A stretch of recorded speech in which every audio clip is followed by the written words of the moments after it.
राम राम राम राम राम राम राम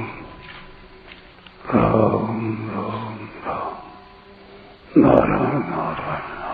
नमः पुरस्तादत पृष्ठतस्ते नमोऽस्तुते सर्वत एव सर्व अनन्तवीर्यामितविक्रमस्त्वं सर्वं समाप्नोषि ततोऽसि सर्वः।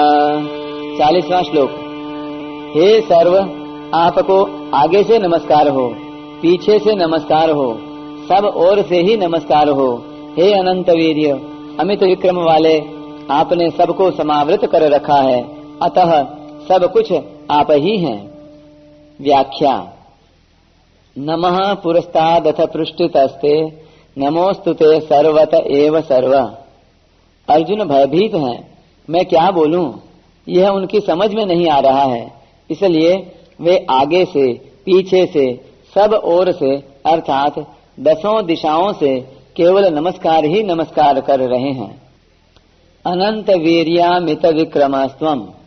अनंत वीर्य कहने का तात्पर्य है कि आप तेज, बल आदि से भी अनंत हैं, और अमित विक्रम कहने का तात्पर्य है कि आपके पराक्रम युक्त संरक्षण आदि कार्य भी असीम हैं। इस तरह आपकी शक्ति भी अनंत है और पराक्रम भी अनंत है। सर्वं समाप्नोषि ततोऽसि सर्वः। आपने सबको समावृत कर रखा है, अर्थात संपूर्ण संसार आपके अंतर्गत है। संसार का कोई भी अंश ऐसा नहीं है जो कि आपके अंतर्गत न हो। अर्जुन एक बड़ी अलौकिक विलक्षण बात देख रहे हैं कि भगवान अनंत सृष्टियों में परिपूर्ण व्याप्त हो रहे हैं और अनंत सृष्टियां भगवान के किसी अंश में हैं। परिशिष्ट भाव।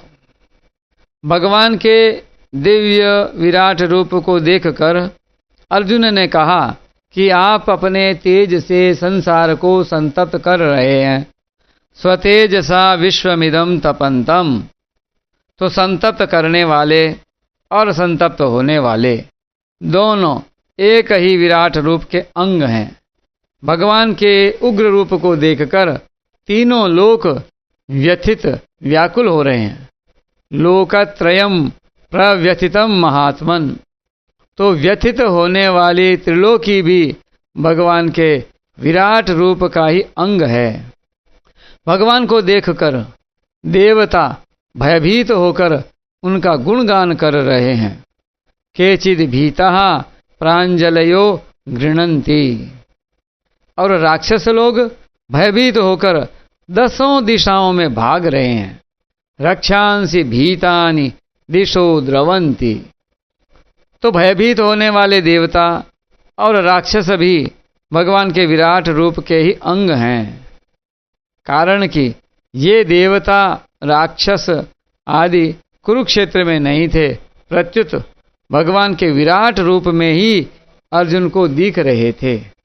ब्रह्मा, विष्णु, शंकर, रुद्र, आदित्य, वसु, साध्यगण, विश्वेदेव, अश्विनी कुमार, मरुदगण, पितृगण, सर्प, गंधर्व, यक्ष, राक्षस, असुर, ऋषि महर्षि, सिद्धगण, वायु, यमराज, अग्नि, वरुण, चंद्रमा, सूर्य आदि, इनके सिवाय भीष्म, द्रोण, कर्ण, जयद्रथ आदि समस्त राजा लोग, ये सब के सब दिव्य विराट रूप के ही अंग हैं। इतना ही नहीं, अर्जुन, संजय, धृतराष्ट्र तथा कौरव और पांडव सेना भी उसी विराट रूप के ही अंग हैं। सर्वं समाप्नोषि ततोऽसि सर्वः। तात्पर्य है कि जड़ चेतन स्थावर जंगम रूप से जो कुछ देखने, सुनने, सोचने में आ रहा है वह सब अविनाशी भगवान ही हैं। इसका अनुभव करने के लिए साधक को दृढ़ता से यह मान लेना चाहिए कि चाहे मेरी समझ में आए या न आए, अनुभव में आए या न आए, स्वीकार हो या न हो, पर बात यही सच्ची है। जैसे जल के एक कण में और समुद्र में एक ही जल तत्व परिपूर्ण है, ऐसे ही छोटी से छोटी और बड़ी से बड़ी प्रत्येक वस्तु में एक ही परमात्मा तत्व परिपूर्ण है। ऐसा मानकर वह हर समय मन ही मन सबको नमस्कार करता रहे। उसको वृक्ष, नदी, पहाड़, पत्थर, दीवार आदि जो कुछ भी दिखे, उसमें अपने इष्ट भगवान को देखकर वह प्रार्थना करे कि हे नाथ, मुझे अपना प्रेम प्रदान करो। हे प्रभु, आपको मेरा नमस्कार हो। ऐसा करने से उसको सब जगह भगवान दिखने लग जाएंगे, क्योंकि वास्तव में सब कुछ भगवान ही हैं।